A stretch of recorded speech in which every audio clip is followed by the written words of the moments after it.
We met when Aubrey was a foreign exchange student in Trinidad in 2014.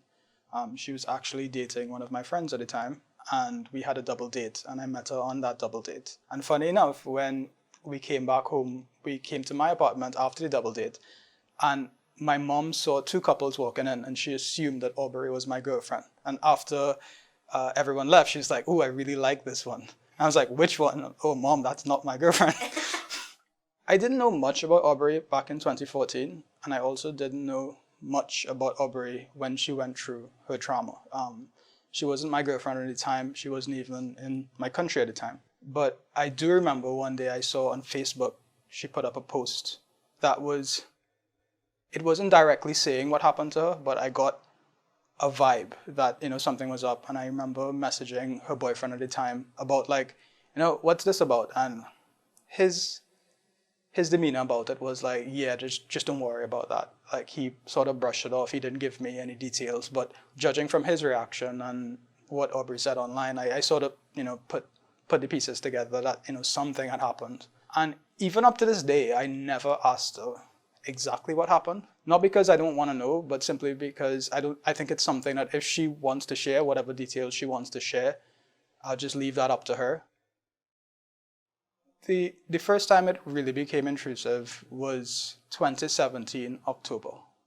Unfortunately for us, my birthday is in October, so I was trying to have a festive October, and I did not realize that Aubrey's trauma happened in October as well, and she associated the trauma with the time of year.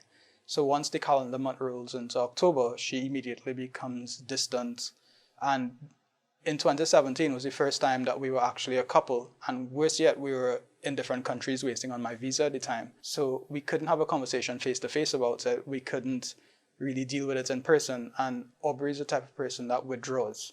And when she withdraws and I'm not physically there, it's super difficult to actually have any sort of positive communication or understanding with each other. But we got through it. It was difficult. I was just sort of alone in my country, sitting down having my birthday by myself and not getting clear communication about what was going on while trying to push through for the K1 visa and waiting on the US government to give us approvals. And it was very stressful at the time. And that was the only time I think that it actually added any sort of stress into our relationship. And that was the first time and it was the last time. And it was simply because of a bunch of factors. One, I understood why she was responding the way she was responding. And I didn't take it personally. I didn't take offense that she withdrew. I didn't take offense that my birthday couldn't be about me that year. That was fine because I saw it as a way to make us closer. Successes are easy. And if you're having a successful relationship, it's easy. But when you have failures and when you have setbacks, those are the times that you can actually use to build a stronger foundation. And I think we did that well. She listened to my point of view. I listened to hers. And in 2018, again, because of the visa situation, I wasn't around in October. We thought I would be, but I wasn't. But she knew that all I needed to know was that she was okay. Don't disappear for a few days. Just let me know that you're okay. And I knew to not be kinky in October or to expect any sort of intimacy on that level in October. I just left it up to her. And it was much smoother in 2018, even though we were in the same sort of distant situation. And I think moving forward in life, it'll be easier. Just recently, she told me that, she doesn't have as many bad days anymore. And now that we are actually physically together, I think it'll be a lot easier to handle it. Everyone has trauma. When I was 17, I was in a car accident and broke my back in 3 places. I have trauma from that. I carry the pain of that every day. It's a different type of pain than what Aubrey carries, but at the end of the day, trauma is trauma. And everyone has their life experiences. And getting to know someone and getting to know their deepest, darkest secrets and their true feelings, it's always going to be a sort of dirty and scary process. It's not a competition. It's not anything to be fearful of. It's just a deeper understanding of that person and then building the relationship, knowing exactly who the person is. So no, it wasn't intimidating at all. If anything, it was... The emotions it struck for me were a mixture of anger, sadness, pain, and regret. I was angry that it happened to such a good person, It was also painful that it happened to someone I care about. I regretted that there was nothing I can do to change it, that I didn't know her at the time, that I couldn't protect her. I felt a bit useless about that. There were a lot of emotions associated with it, but intimidation wasn't one.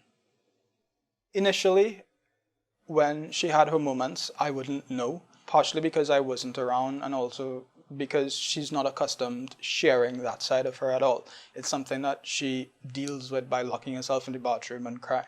It's just a coping mechanism, just pain seeks pain. Now, all she does is tell me I'm having a bad day. And I know when I asked her what should I do when on her good days, her love language is touch. So she said, don't give me compliments, don't buy me things, don't carry me out, don't try to cheer me up by being jolly. Just hold me, just touch me, and that grounds me. And that's how we deal with it. Whenever she's having a bad day, she communicates, I'm having a bad day, and enough said. I actually asked Aubrey, what do I do? I wanted to know from her perspective. And she said one of the key things that I did naturally was I never questioned what she asked of me. Like, for instance, we were watching a TV show and there was a particular scene that just made her feel uncomfortable. And she said, I don't want to watch this anymore. And my response is, okay, and we watch something else. I never asked her why or, asked her to defend the emotion that she was having. I just accept that this is the emotion she's having and how can I help you cope with it? And it's just being accommodating to the person that you're with without question, because my existence is really to make her happy. When she's happy, I'm happy. So why question that? I would say don't think of it as anything special, because it's not.